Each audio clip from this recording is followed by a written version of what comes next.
Ouais, bébé. Il est temps de faire l'histoire. Mesdames et messieurs, vous regardez le Sam Hyde Show. J'ai un casque sur les oreilles. Vous regardez le Sam Hyde Show. Vous le savez, vous l'adorez. Vous êtes là pour en avoir plus. Nous sommes là pour vous. J'ai hâte de te rentrer dedans. Ça ne veut de rien dire. N'interprétez pas trop ça. On est fin février, on arrive en force, on a des nouvelles pour vous. Première actualité. Nous ne pouvons pas commencer à parler du mythe du sang juif avant la 45e seconde. Sinon, YouTube va nous démonétiser. D'accord, remarquez que le mot « démon » est dans « démonétiser » à cause du mythe du sang juif. Pourquoi cela s'appelle-t-il le mythe du sang juif? Est-ce qu'on utilise le mot « calomnie » parce que c'est un mensonge inventé à propos des juifs? ChatGPT, que signifie le mythe du sang juif? Je ne vais même pas lire. Je sais que c'est faux et antisémite. Je ne vais même pas lire ce que c'est. Ce Coca Light est un peu trop pétillant. Il y a trop de bulles, c'est trop pétillant. Je préférerais un Coca Light de chez McDonald's. C'est une cure détox. Il y a du miel dedans, il y a du citron dans ce gingembre cru. Pollen d'abeille, propolis, des testicules d'abeille. Peu importe quel organe produit la propolis B. Je ne sais pas, je ne suis pas scientifique. Joue avec pour que ce soit toujours un peu flou. Ce serait parfait. Une fois de plus, je suis victime d'un problème de chaise. Tu veux l'ajuster. Elle ne peut pas s'incliner. Ça va me durer 15-20 minutes, c'est sûr. On va passer ça directement au stream de Fortnite. Ce n'est pas une vidéo longue. Le sol est légèrement incliné, donc je vais rouler vers le sac de frappe juste assez pour me déstabiliser. Pas assez pour que ce soit un problème visuel évident, afin que les spectateurs comprennent pourquoi je deviens lentement fou. Vous ne verrez que la conséquence, la maladie mentale de sombrer dans un trou. J'ai l'impression d'être sur une pente en ce moment. Alors, Ross Ulbricht l'ont-ils sorti de prison? Tu sais qui est Ross Ulbricht, Valentine? Vaguement. Tu ne connais pas vraiment l'histoire de Silk Road, tu n'étais pas là. Oh non, maintenant je vois de quoi tu parles. Oui, d'accord, il a essayé d'engager un tueur à gages et il était convaincu qu'il parlait aux Hells Angels. Ouais. Je ne veux pas parler à tort et à travers. Je ne sais pas si c'est ce qui s'est passé, mais j'ai un avis tranché. Remettez-le en prison, même si ça ne me rapporte rien. Tu en penses quoi? Trump l'a fait sortir de prison? Trump l'a bien fait sortir de prison. Tu es face à... Je ne veux pas le dire. Quoi? Hitler Orange? Hitler Orange, Tu es face à Hitler Orange? Drumpf, c'est comme ça qu'on l'appelle au bureau, on l'appelle Drumpf, on l'appelle Hitler Orange. Oui, Ross Ulbricht.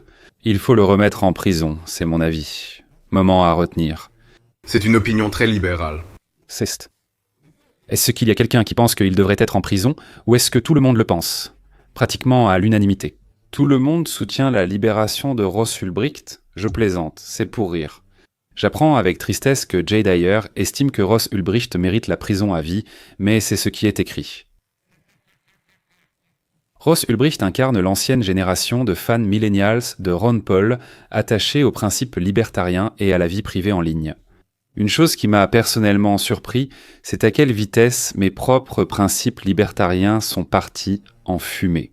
Quand j'ai réalisé que l'achat de Bitcoin par Larry Fink ferait grimper la valeur de mes avoirs. L'élément de confidentialité que Ross et Silk Road voulaient bravano les préserver a échoué en principe.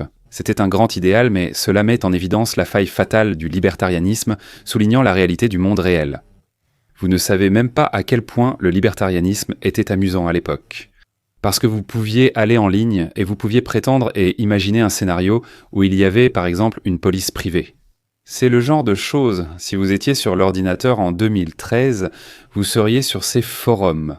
Si vous étiez moi en parlant de comment?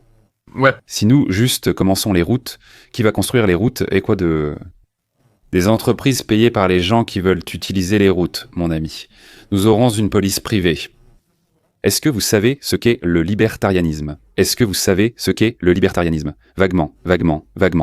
Quelle est votre compréhension du libertarianisme? Chacun laisse les autres tranquilles. C'est le principe fondamental du libéralisme, non? Voici le principe du libertarianisme. Je veux que des agriculteurs trans de cannabis défendent leurs fermes de cannabis avec des AK-47 dans l'espace. C'est le principe central du libertarianisme. Je peux soutenir ça. Sur le papier, il y a tellement d'aspects du libertarianisme qui semblent fonctionner. Créer une vision du monde dans ta tête revient à faire comme ceux qui ont une vision erronée. Donc ce n'est pas vraiment surprenant. C'est juste que moi, personnellement, j'ai fait ça avec le libertarianisme et non avec le communisme ou quelque chose de similaire. Tu peux vraiment te convaincre que la légalisation du cannabis et la police privée, ce genre de choses, fonctionneraient. Et puis tu grandis et tu réalises que le problème du monde, c'est... Les entreprises cupides! Bip ça. Mais ce genre de choses ça ne tient pas. Malheureusement, c'est aussi cela. Le Bitcoin n'a pas encore atteint complètement la fin de l'effet qu'il va avoir dans le monde. Et je pense que, personnellement, je suis optimiste quant au fait que cela rendra beaucoup plus difficile le financement des actions militaires, par exemple. Je crois que cela reste une des options pour la finalité du Bitcoin. Mais en attendant, il est ironique et amusant que BlackRock en ramasse autant qu'ils le peuvent. Je veux dire, pourquoi ne le ferait-il pas ? Ce serait idéal si nous pouvions convaincre tout le monde qu'il est dans leur meilleur intérêt d'agir pacifiquement et de manière coopérative. Le monde est en réalité bien plus complexe et difficile, et ne suit pas toujours la logique ni les idéaux moraux. C'est là la principale déconnexion avec le libertarianisme. Si vous construisez ce château de cartes, ce scénario fantaisiste dans votre tête où le libertarianisme fonctionne. Une partie de la recette, c'est que tout le monde est un acteur rationnel, que tous les participants du système que vous imaginez se comportent non pas forcément selon le bien commun, mais d'une manière rationnelle. C'est la signification de acteur rationnel. Dans la vie réelle, il est rare de rencontrer un acteur rationnel parmi 10 personnes. Tout le monde est un vrai bordel. La nature est pleine de prédateurs et de proies. Vivre selon le libertarianisme suppose que les gens sont moraux, intelligents et se font confiance. Oui, beaucoup n'ont pas ces qualités. La plupart ne sont ni moraux, ni dignes de confiance, ni très intelligents. C'est l'autre chose si ces principes devaient s'imposer, quel que soit l'état final du Bitcoin. Si c'est même proche de quelque chose de libertarien, cela signifie que toutes ces bouches affamées qui dépendent de Haïti vont mourir de faim. C'est un truc assez tordu à imaginer, mec. Oh là là, les libertariens qui se réunissent, qui organisent en fait une conférence et qui portent des nœuds papillons et tout ça. Ils parlent de tout cela, évoquant 6 milliards de personnes Google Gop mourant de faim, l'une des morts les plus longues et inhumaines, et en discutent comme si de rien n'était. On propose simplement un haussement d'épaule façon Atlas. Juste au moment où les gens coopèrent, en est que c'est paisible, coopèrent. Genre 6 milliards. Ah, nourrissez-nous, nourrissez-nous. Le gars rationnel du cannabis légal. Il est du genre strict et bien élevé. Si tu vas dans un magasin de weed, c'est Ricky Morty Walmart, des gens en pyjama. Ils conduisent pas même des voitures et achètent de la weed, ouais. Avec la numérisation croissante du monde, préserver la vie privée deviendra plus difficile. Le parcours de Bitcoin depuis cette époque jusqu'à aujourd'hui a été très intéressant.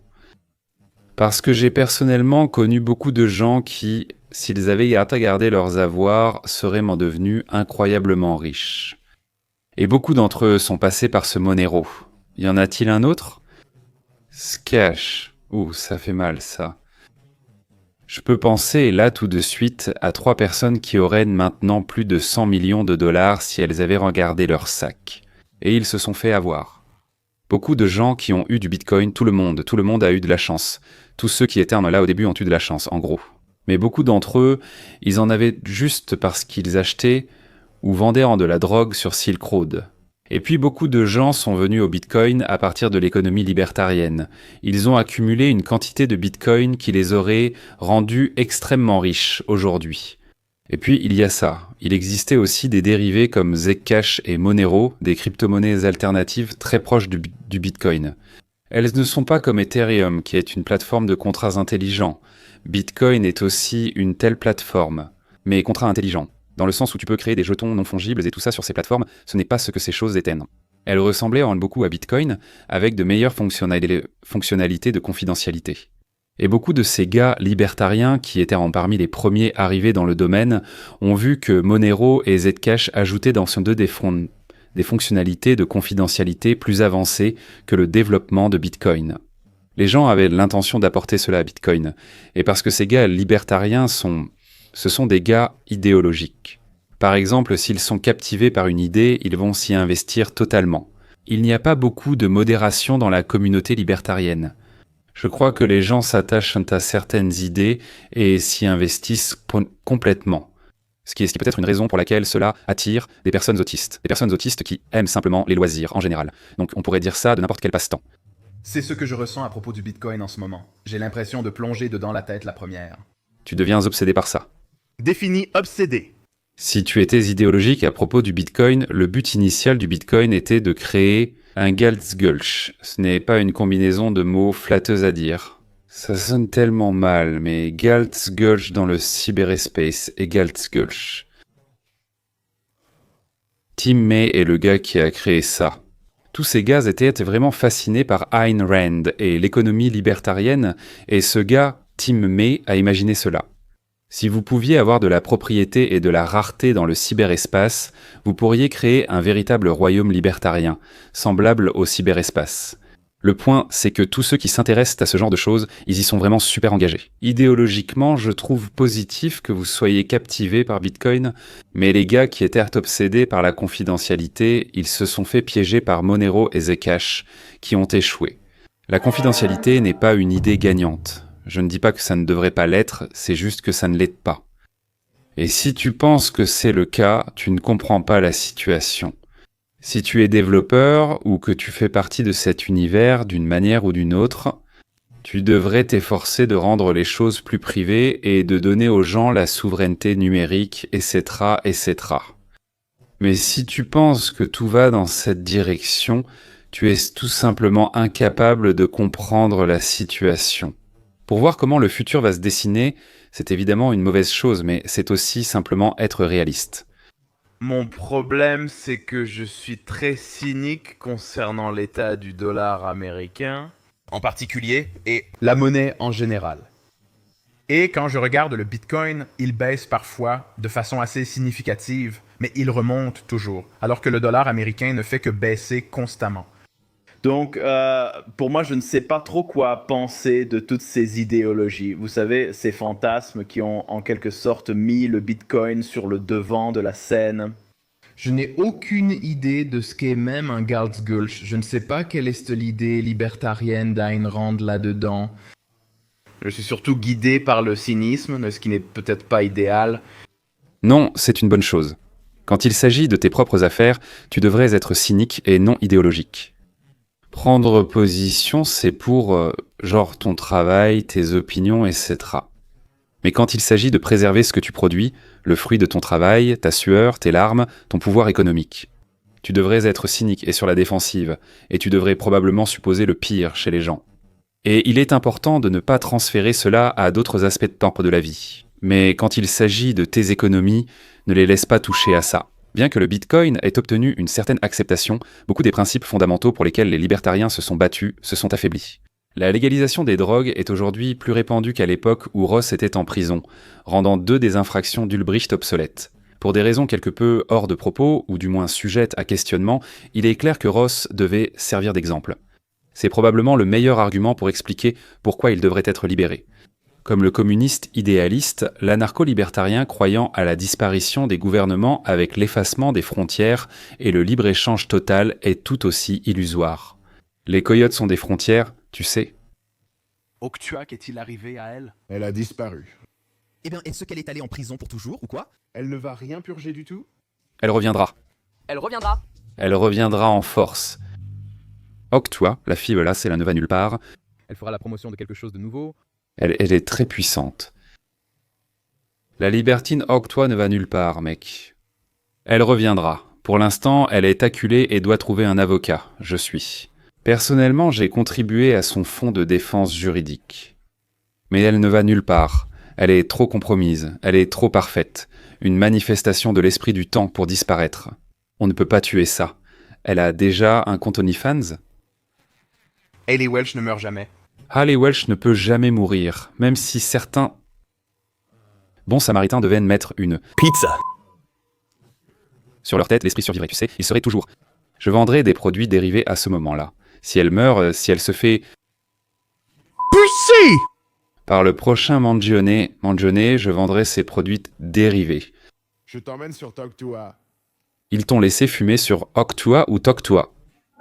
Ils t'ont laissé cracher dans une crachoir. Parle à une idiote. Le truc des crypto-monnaies, c'est vraiment juste du bruit. Ce qui lui a fait le plus de mal, c'est Howie Mandel, qui a dit que son test ADN était revenu juif. Ça a fait bien plus de dégâts aux yeux des gens sur Twitter que n'importe quelle arnaque n'aurait pu en faire. Je croyais que c'était une propagande de Fourchan, pas que c'était réel. Non, c'était faux. Elle est allée sur le podcast de Howie Mandel et a fait un test 23 émois, soi-disant, mais ils ont eu les résultats instantanément. Il a dit qu'elle était à 18% ashkénaze ou quelque chose comme ça, et cela lui a fait plus de mal que n'importe quelle arnaque crypto. Désolé, on peut créer une crypto-monnaie immédiatement, partir avec l'argent et très bien s'en sortir. Mais si jamais il s'avère que je suis juif, c'est fini, alors là, on est tous morts. Tout le monde dans cette pièce, notre avenir économique dépend du fait que je ne sois pas juif. Babycoin sur Gaza Chain, c'est réel? Yo, pourquoi les Palestiniens ne créent-ils pas une crypto-monnaie? L'ont-ils déjà fait? Ils devraient d'abord le faire. Je pense que ça les humaniserait et les mettrait dans l'actualité.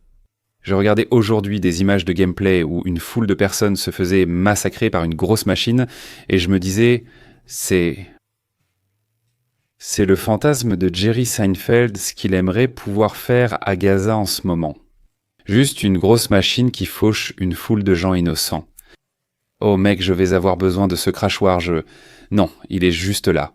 Comment ça s'appelle déjà, ces canons à moufettes, où ils tirent de l'eau de crotte sur les gens? De l'eau de crotte à haute vélocité? Ça existe vraiment? En Israël? Tu ne sais pas? Ouais, ils ont des chars qui tirent comme un jet d'eau, une sorte de lance à incendie. Non, c'est vraiment un autre niveau. C'est très yiddish. Il y a une chose qu'ils ont faite pour faire partir les Éthiopiens. Ils ont empoisonné leur nourriture. Tu as déjà vu ça? Comment ont-ils fait venir les Éthiopiens en Israël? C'est ce que je veux savoir. C'était l'une de leurs plus grandes erreurs. Pour les faire partir, ils ont empoisonné leur nourriture. Oh mon Dieu. Mais l'histoire des canons à merde, c'est encore autre chose. Ça ne peut pas être vrai. Ça doit être vrai. C'est comme une bombe puante. Je crois que ça s'appelle un canon à moufettes. Oh, je vais demander à Grok. Parle-moi des canons à moufettes israéliens. Ça a l'air inventé. Je n'inventerai jamais ça. Yo. N'y a-t-il aucune limite à laquelle ils ne sont pas prêts à descendre? L'iceberg des crimes de guerre israéliens? Frère, c'est tellement grave.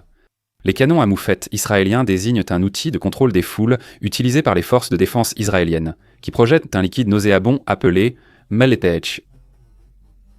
Piat moufette. C'est comme dans un jeu vidéo, je vais faire une capture d'écran parce que on a besoin de ça dans notre jeu vidéo. C'est carrément diabolique ce truc. Je suis étonné de ne pas en avoir entendu parler sur PGL. Tu n'en as pas entendu parler sur PGL? Je n'ai jamais entendu ça, je n'en ai jamais entendu parler avant. Créé par l'entreprise israélienne Odortech. C'est génial. Je n'ai même pas envie de lire ça, c'est tellement maléfique et tordu. Odortech. Les bâtards. Schultz. Ouais. Tu peux m'envoyer un message sur Slack? Skunk Cannon Odortech? Oui. Je dois noter ça dans Joyread. Oh mon Dieu. Donc oui, Haley Welch, elle devrait juste refaire un coup de tapis. Reviens plus forte, ne te laisse pas abattre. Allez, si tu es là, si tu regardes cette émission, et je sais que tu le fais, mise toute. Bon, je suis trop vieux pour les mêmes coins. Mais comment vas-tu devenir riche de nos jours? Le Bitcoin ne fera pas X900, tu as vraiment besoin d'un X900. C'est la seule façon de t'en sortir de cette situation dans laquelle tout le monde se trouve. Ce n'est pas fou, c'est vrai. Bien que tu gagnes 6 chiffres, tu ne peux pas. Ils l'ont pris, quelqu'un l'a pris. Tu es taxé partout de façon invisible. Comme 70% de ce que tu produis est tout simplement effacé. Tu n'as pas de réduction d'impôt sur ton loyer et ta voiture. Cela devrait être compté comme dépense professionnelle, peu importe ton activité. Comme ta voiture, ton loyer ou de la nourriture de base, mais tu es tout de même imposé sur cet argent. Oh là là, ça ne s'arrête jamais. Même si tu gagnes 200 000 par an, c'est parti, tu es pauvre. À quel point c'est vrai? C'est vraiment vrai? Si tu fais quoi que ce soit de façon indépendante, comme moi un entrepreneur indépendant, allons-y. Disons que je paie 6 000 en 2023. Même en 2024, je ne récupérerai pas ce que j'ai payé en 2023, comme tout le monde le ferait. En tant qu'indépendant, ça n'incite pas du tout à faire des affaires. Ouais. On te pousse à faire du 9 à 5, puis quand les impôts arrivent, on te réclame encore 3 000 euros. On te rend 3 sur 20 prix. Non, tu nous dois 10 000 et tu ne récupéreras rien l'an prochain. Si tu gagnes plus, on t'en prendra encore plus. Ouais. Donc c'est un cycle constant auquel tu contribues, quoi qu'il arrive. C'est quelque chose que je n'ai pas vraiment entendu quelqu'un développer en détail. C'est-à-dire à quel point le système est structuré de façon serrée pour inciter les gens à avoir un travail de 9 à 5. C'est essentiellement comme être au lycée ou quelque chose comme ça. Par exemple, ils prélèvent dans tous les impôts et tout ça, ils rendent ça automatique. Enfin, ils font en sorte que tu n'aies pas à penser à tout ça. Si tu veux vraiment agir de façon indépendante, il y a soudain une montagne de recherche et Arbeitsreich et de travail. Même si tu as une petite entreprise, tu ne peux embaucher que 4 personnes. L'une de ces personnes doit presque à plein temps faire le travail de comptable et ça finit généralement par être le propriétaire de l'entreprise. Ou, tu sais, c'est une femme écrème parce que les femmes sont douées pour être des exécutantes et regarder genre, oh, une liste de choses à faire sans raison particulière, je peux faire ça, étape par étape, comme des recettes de pâtisserie, faire des biscuits. Les propriétaires de petites entreprises que je connais font souvent gérer leur comptabilité par leur mère ou leur femme. Et c'est parce que faire la comptabilité, c'est comme la recette de biscuits la plus longue possible, sauf qu'à la fin, il n'y a pas de biscuits.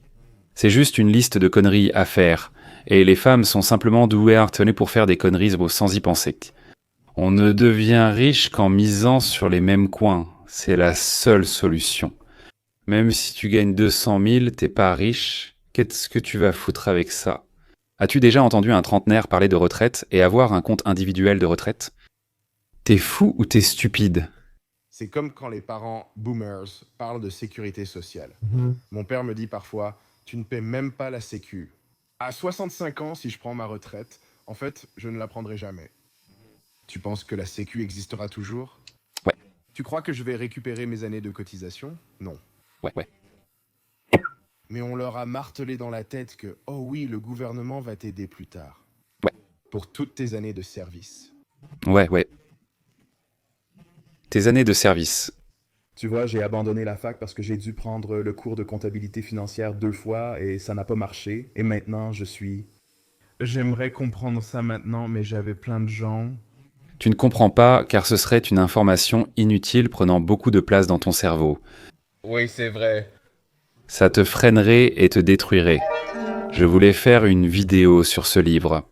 Quelqu'un a posté un tweet et l'idée générale du tweet était, au lieu de une liste de livres à lire, une liste de livres à ne pas lire.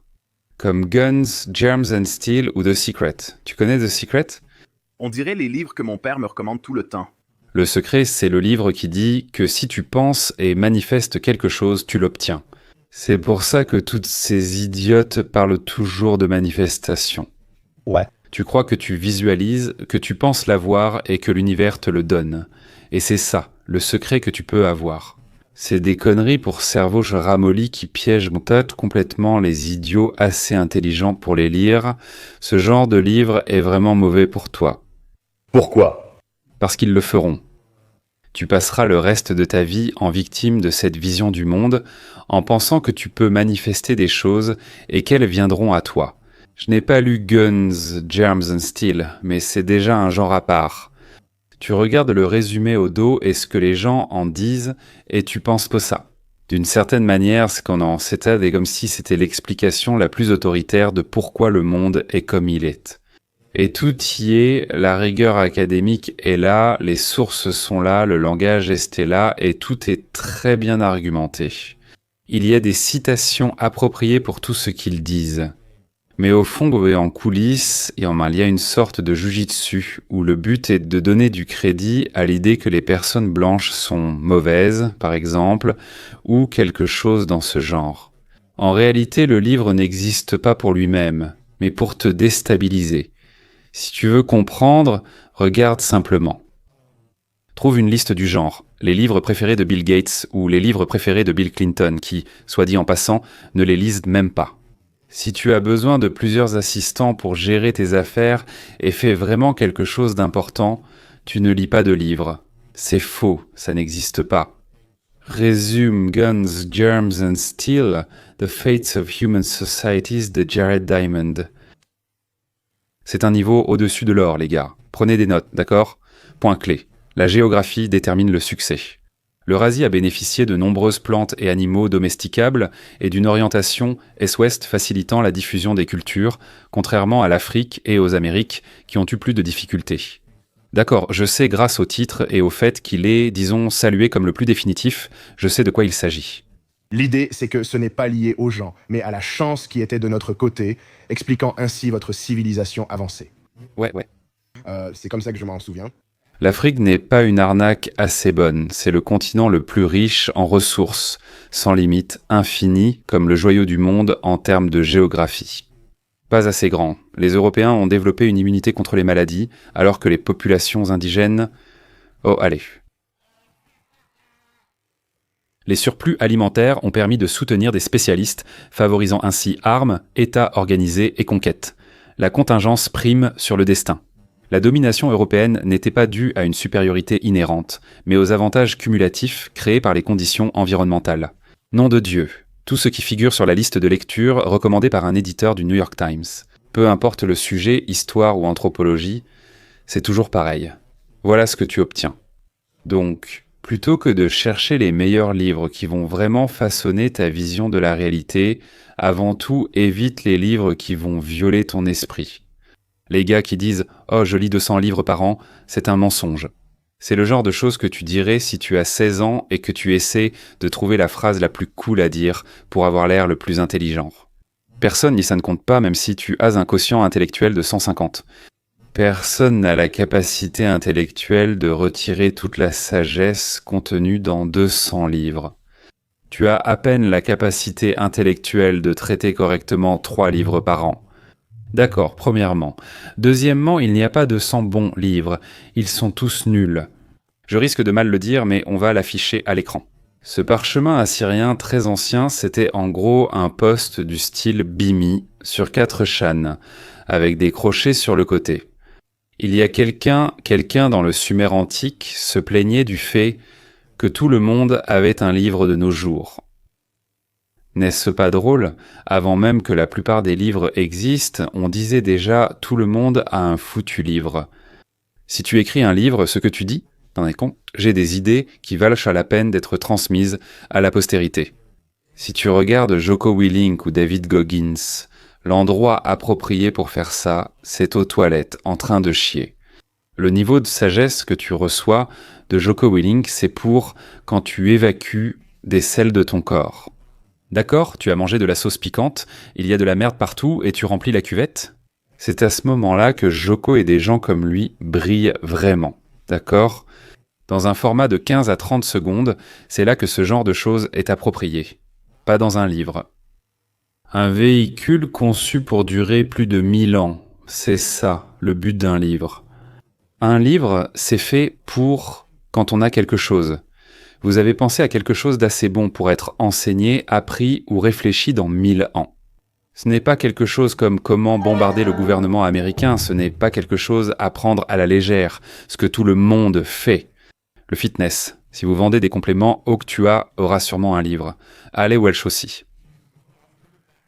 Elle revient, et nous allons l'aider. Nous allons vraiment l'aider à faire son livre. Elle devrait être la première invitée du Sam Hyde Show.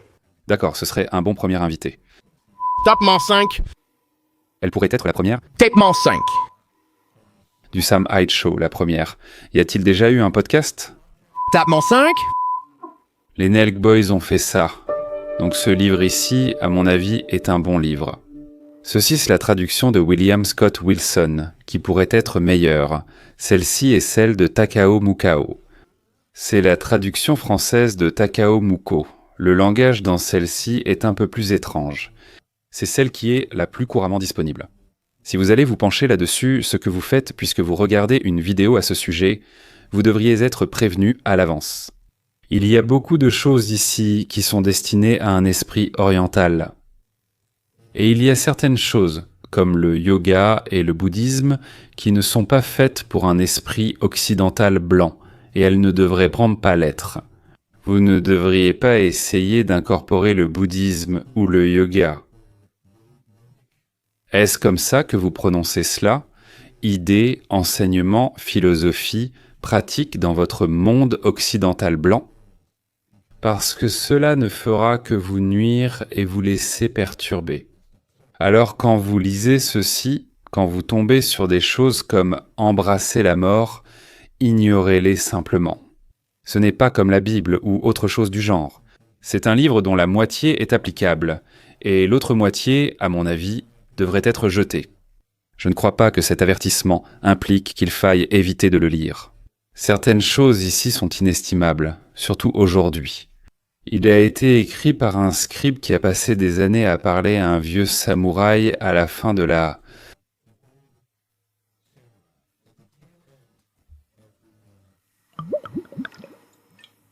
l'époque où les samouraïs étaient utiles et actifs. Le gars dont les paroles ont été transcrites pour faire ce livre, il est à la fin de cette époque. Donc il n'y a plus ces batailles glorieuses, il n'y a plus ce sentiment d'un Far West de l'ère féodale japonaise.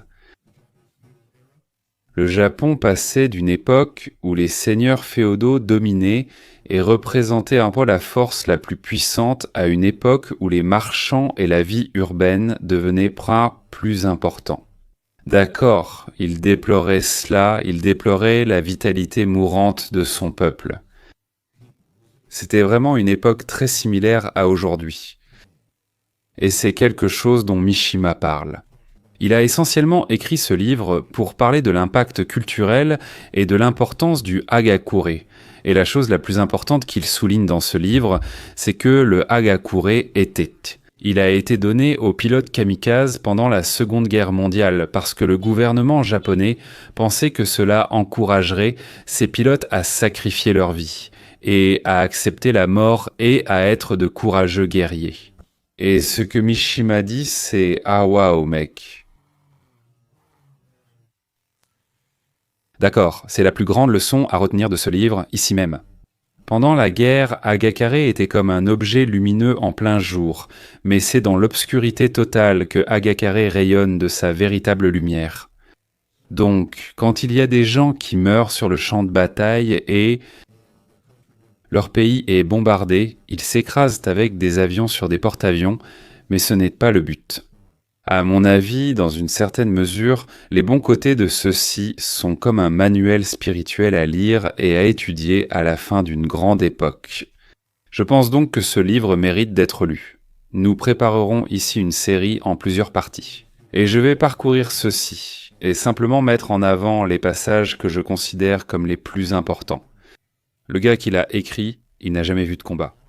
Je crois qu'il a juste exécuté quelques criminels pour s'entraîner, sans jamais voir le champ de bataille. Et c'était une grande honte pour lui. Son maître, qui est mort, a interdit l'acte de... Comment ça s'appelle? Bukkake? Comment ils appellent ça? Seppuku? Oui, son maître qui est mort a interdit le seppuku, donc il n'a pas pu se suicider. En résumé, c'est un incel. Et après des décennies de conversations qu'il a eues avec le scribe qui a tout écrit, il lui a dit de brûler tout ça. Et heureusement, ça n'a pas fini par être brûlé. Je pense que quand il leur a dit de le brûler, c'est ce qui a poussé ces scribes à en faire des copies. Si on vous dit de brûler quelque chose, mieux vaut d'abord en faire des copies. Hagakure se traduit par « caché par les feuilles » ou « feuilletu ». Feuilletu caché, une métaphore qui reflète la philosophie de la voie du samouraï, telle qu'elle est décrite dans le livre. Le titre suggère que l'esprit du guerrier reste caché mais toujours présent, comme le devoir du samouraï d'agir avec détermination, même sans être vu. Il exprime aussi l'impermanence, l'effacement de soi et le dévouement. Autre remarque ici, beaucoup de ces choses, comme ta préparation à te donner la mort. Ce n'est pas conforme à l'esprit occidental, et il vaut mieux ne pas adopter cela. Mais je pense qu'une grande partie de cela correspond au christianisme si tu remplaces l'idée d'un maître féodal japonais par Dieu. Alors oui, allons-y directement. Si tu veux regarder la version complète de cette vidéo, rends-toi sur mdu.tv compte gratuit. Ce serait bien si tu pouvais me faire un petit don. Voilà le deal, les gars. Donc nous avons une structure de défense en place. Ça s'appelle le dôme de fer. Maintenant, ce dôme de fer, il est tellement puissant que rien ne peut le traverser. Cependant, nous avons encore besoin de 20 milliards de dollars pour des missiles. Tu m'as bien entendu, pas des missiles. J'ai besoin de missiles. Nous sommes attaqués à MDA.TV, des pierres nous visent, ce ne sont même pas des humains. Ne t'inquiète pas pour eux, on va les sortir de là. D'accord, mais on est attaqué en ce moment. Les pierres sont la menace principale. Nous avons aussi des roquettes, eux en ont beaucoup, mais avec le dôme de fer, il nous faut plus de missiles pour financer l'opération. Le produit de moufette qu'on pulvérise, ça coûte assez cher. D'accord. Mais sérieusement, MDE.TV, allez vous inscrire s'il vous plaît. Cette émission va devenir régulière. On a plein de trucs merdiques qui arrivent à tourner sur ce site. Aidez-nous à atteindre la stratosphère. Aidez-nous à décoller. Très bien les gars, faisons une petite pause. Quand on revient, nos canons à moufette seront chargés et on va vous envoyer une bonne dose de moufette en pleine tête. On revient tout de suite.